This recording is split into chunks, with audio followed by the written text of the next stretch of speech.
Hey, it's Chris. If you make videos on YouTube or social media, you need lights to make your videos look awesome. I've got 2 suggestions today, inexpensive lights, under $50 a piece, that are gonna help make your videos look good.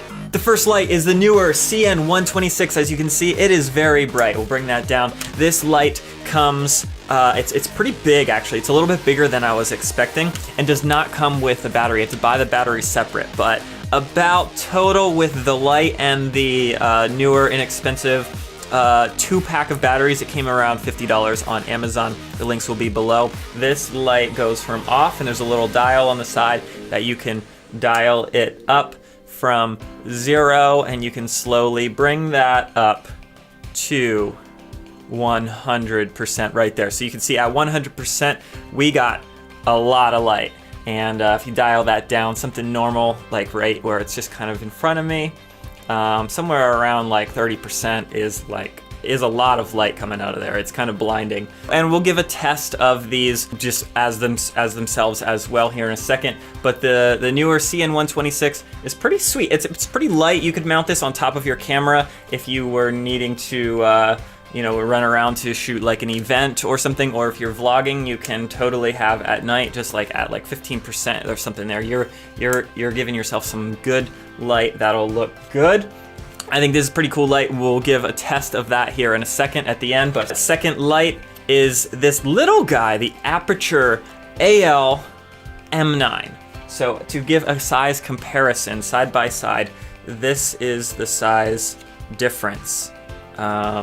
This light is a lot bigger on this side, and also if we come this way, look at how thin this thing is. It's tiny. It's like the size of a credit card.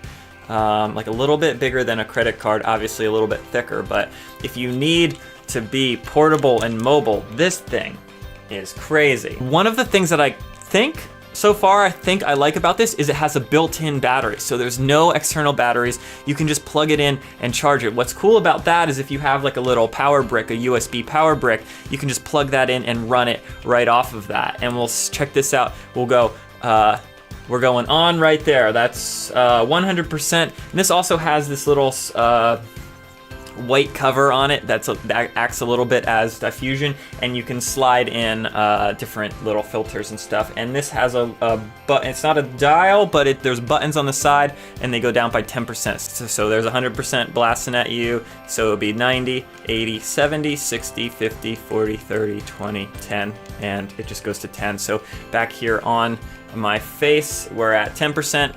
20, 30, 40, 50, 60, 70, 80, 90, and 100, and we're way overexposed. But that gives you an idea of the brightness of this guy. Again, this thing's really cool because this is it, and it has, you can even take that off where it's just the little thing, and this is a little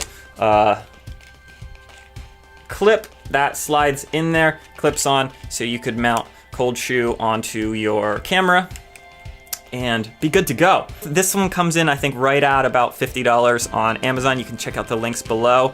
And we'll give a test. I'm running, right now I'm actually running this like 2 Home Depot cheap clamp lights with daylight balanced bulbs and running through like a 5-in-1 reflector just on diffusion. So that's what the light is right now. So that's probably the cheapest way to do it. But you need it's kind of a hassle and you need to clamp them on things. So we'll do a test of these 2 lights. So here we have for reference what the room looks like with no direct light on me. We have a little bit of ambient light. There's a light kind of over there in the corner, some lights behind me, but you can see I am not lit properly. So we'll test out first. We will go with the Aputure light, and I have them both on little stands right here just off the camera. So they're just coming off the camera. Right here is this light. So we'll kick on Aputure there. We have that. I'm not sure where that setting is. So we'll bring it down to the lowest. That feels like that's at the 10%, and we'll go up 20, 30, 40, 50, 60, 70, 80, 90, 100 will be probably about where we need, and that's about like my hand is touching the front of that light right there. So it's about arm's length away at 100%, and just off to the camera is where the light is right there. So that would be maybe if you were doing an interview or something and you just needed to do something really simple, just kind of bounce the light. Or if you're vlogging, that would be about probably where the light would be. So you could see how that behaves. And again, one more time, get a little bit closer here, but we'll kick it down. So that's down at 10%, 20, 30, 40, 50, 60, 70, 70% might even be good there. So that's the Aputure. See how that feels. And we will kick over now to the Neewer. And back to no light right on me, and I will kick on the Neewer, and let's go up to, that's 100%, and that's blinding me. That's coming right into my face right there. I can't see anything. That's like a lot of light coming in. And so if we dial that down to maybe more like, I can't see anything right now, so I can't even tell if that's properly exposed because it's so bright. And that feels like it's probably about halfway, and you can see that that's really a good. And so we'll go down. Just that's like no light in the room.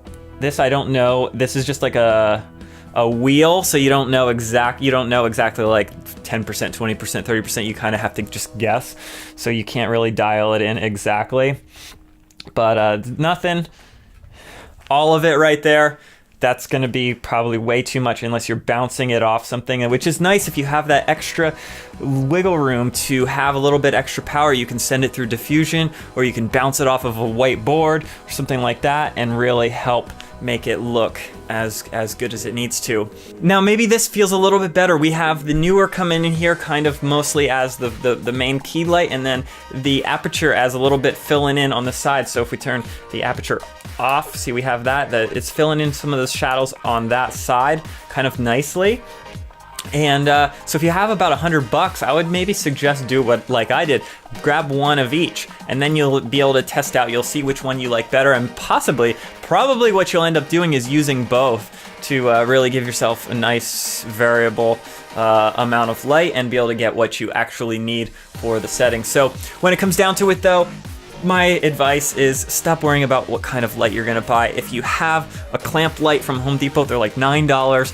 Throw a daylight bulb in there, start making videos. If you're thinking about making a YouTube channel or posting a video, but you're worried about what camera to buy or what light to have, don't worry about any of that. Just get started. You'll learn what you need as you go.